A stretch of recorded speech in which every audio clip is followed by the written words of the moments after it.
Hello sir, నమస్తే. ఎలా ఉన్నారు? మీరు చూస్తున్నది CRT approval gated community open plots 30 ఎకరాలు mega gated community site development జరుగుతూ ఉన్నది. స్పాట్ రిజిస్ట్రేషన్ సౌకర్యంతో అందరికీ అందుబాటులో ప్రైమ్ లొకేషన్లో 4 లైన్స్ కాబోతున్నటువంటి గుంటూరు అమరావతి రోడ్ దగ్గరగా 60 అడుగుల మెయిన్ రోడ్ ఆనుకొని ఓపెన్ ప్లాట్స్ అమ్మకానికి స్పాట్ రిజిస్ట్రేషన్ సౌకర్యం మరియు బ్యాంక్ లోన్ సౌకర్యంతో రెడీగా ఉన్నవి. కొన్ని ప్లాట్లు మాత్రమే ఉన్నాయి. సైట్ డెవలప్మెంట్ వేగంగా జరుగుతూ ఉన్నది.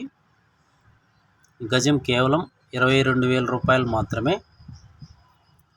ఈస్ట్ వెస్ట్ ఫేసింగ్ మరియు కార్నర్ ప్లాట్లు కూడా ఉన్నాయి. కార్నర్స్ ఎక్స్ట్రా అవుతుంది.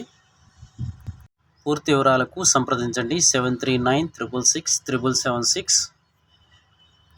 తొలిసారిగా మా వీడియో చూసినట్లయితే మరియు కొత్త వెంచర్ల గురించి తెలుసుకోవడానికి సబ్స్క్రైబ్ చేసుకోండి.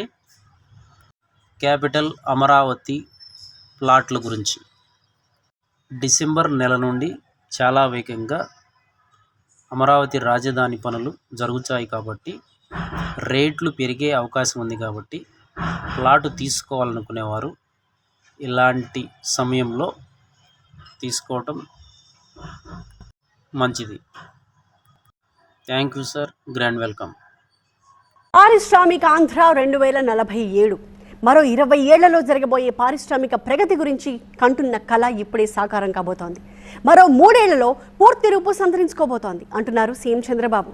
ఏపీలో పెట్టుబడులకు పూర్తి స్థాయి రోడ్ మ్యాప్ గీసుకుని ఆ విధంగా ముందుకు దూసుకెళ్తున్న కూటమి సర్కార్ దానికి తగ్గ ఫలితాలను ఇప్పుడే ఆస్వాదిస్తోంది. ఒక్కొక్కటిగా టాప్ క్లాస్ కంపెనీస్ ఏపీ వైపు చూస్తున్నాయి. సర్కార్తో డీల్స్ ఓకే చేసుకుంటున్నాయి. 5 నెలల్లో 2 లక్షల కోట్లకు సంతకాలు జరిగాయి. నమ్మి తీరాల్సిన నిజం ఇది. ఏపీలో 500 కంప్రెస్డ్ బయోగ్యాస్ ప్లాంట్స్, 65,000 కోట్లతో రిలయన్స్ గ్రూప్ సిద్ధం, 40,000 కోట్ల మేర టాటా గ్రూప్తో ఏపీ పవర్ డీల్, 60,000 కోట్ల పెట్టుబడికి ఓకే చెప్పిన బీపీసీఎల్. ఫలితాల దిశగా స్వర్ణాంధ్ర విజన్ డాక్యుమెంట్ 2047. పెట్టుబడిదారులకు ఆంధ్రప్రదేశ్ స్వర్గధామంగా మారబోతోంది. ఔత్సాహిక పారిశ్రామికవేత్తలకు రెడ్ కార్పెట్ పరుస్తున్నాం. అక్టోబర్ 17న మోడీ అధ్యక్షతన చండీగఢ్లో జరిగిన ఎన్డీఏ ముఖ్యమంత్రుల కౌన్సిల్ వేదిక నుంచి ఏపీ సీఎం చంద్రబాబు ఇచ్చిన పిలుపిది. దానికి సంబంధించిన కార్యాచరణ కూడా అంతే స్పీడ్గా సిద్ధమైంది. స్వర్ణాంధ్రప్రదేశ్ విజన్ 2047 పై టాస్క్ ఫోర్స్ కమిటీని ఏర్పాటు చేసి పెట్టుబడుల వేటను క్రియాశీలకంగా మొదలుపెట్టింది ఏపీలో కూటమి సర్కార్.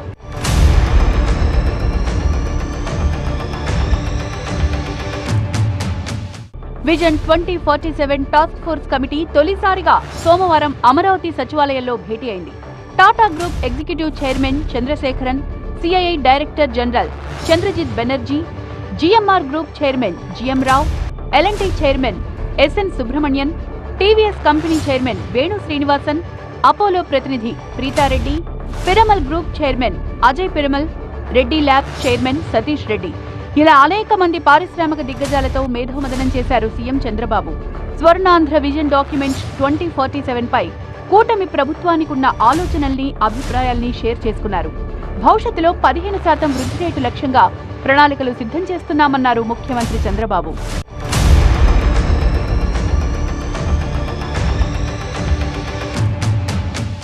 అటు టాటా గ్రూప్ ఎగ్జిక్యూటివ్ చైర్మన్ చంద్రశేఖర్తో ప్రత్యేకంగా సమావేశమయ్యారు ముఖ్యమంత్రి చంద్రబాబు.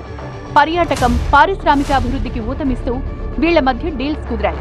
ఏపీలో Taj, Vivanta, gateway, selections, ginger లాంటి 20 హోటల్స్ ఏర్పాటుకు సంబంధించి టాటా సంస్థలకు చెందిన ఇండియన్ హోటల్స్ ముందుకొచ్చింది.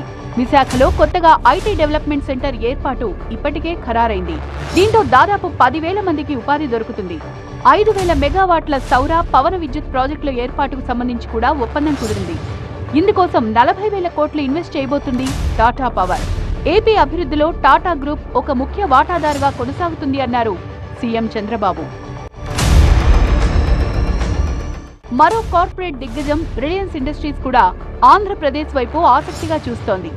రెన్యూవబుల్ ఎనర్జీ రంగంలో గుజరాత్ తర్వాత ఏపీనే తన పెట్టుబడికి డెస్టినేషన్ గా ఎంచుకున్నారు ముఖేష్ అంబానీ. ఏపీలో కొత్తగా 500 కంప్రెస్డ్ బయోగ్యాస్ ప్లాంట్లను ఏర్పాటు చేసేందుకు గ్రౌండ్ సిద్ధం చేసుకుంది రిలయన్స్ గ్రూప్.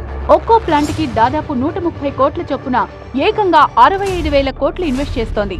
ఈ మేరకు ఆంధ్రప్రదేశ్ ప్రభుత్వంతో అవగాహన ఒప్పందం కూడా కుదిరింది. 500 CBG ప్లాంట్స్ రాబోయే 3 సంవత్సరాలు పూర్తి చేసే విధంగా MOU చేసుకుంటున్నాం.